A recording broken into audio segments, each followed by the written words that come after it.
We're going to get started with building our hacking lab. Now we've already installed VirtualBox, but now we need to install some attack and victim platforms. For our attack platform, we're going to use Kali Linux. So first we're going to open up our web browser, and we're going to go to kali.org, Kali.org.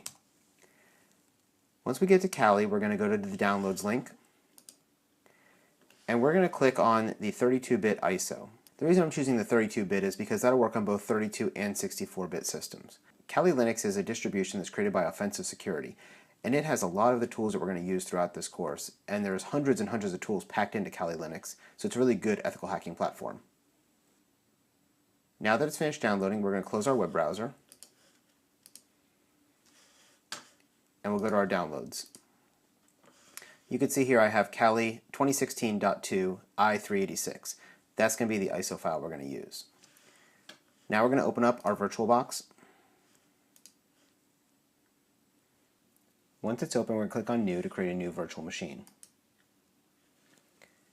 The type of machine we're going to create is a Kali Linux box. So I'm going to type Kali for the name, select Linux as the type, and we're using 32-bit Debian for our operating system, which is what Kali is based on. Next, we'll hit Continue. We're going to give it 2 gigabytes of memory, which is 2048 megabytes, and we're not going to add a hard disk. It's going to give us a warning about this. We'll just tell it to continue. Now we have a basic machine set up, but we have a couple of changes we want to make. The first one is we want to click on System, and I want to go to Processor, and I want to enable PAE. The next one is I want to go to Storage, and I want to select the empty CD-ROM disk. In this case, I'm going to choose my virtual disk, go to my Downloads folder, and select Kali Linux. And then hit OK. Everything will be set up for us to use Kali as a live distribution off of the DVD-ROM. Hit Start.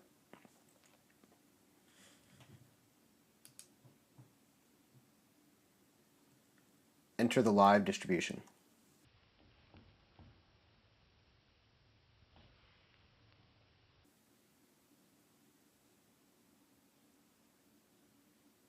Now if we want to fill the screen, we'll go up to View at the top and go to full screen mode, which is host key F. On a Mac, that is your command key. It'll give you a warning. And now we have a working, functional Kali Linux machine. Now when Kali is in full screen, if you want to go back to your other environment, on Macintosh you'll hit Command Tab, and on Windows you'll hit Alt Tab, and you can cycle through your windows just like that. In our next lesson, we're going to start installing some victim platforms.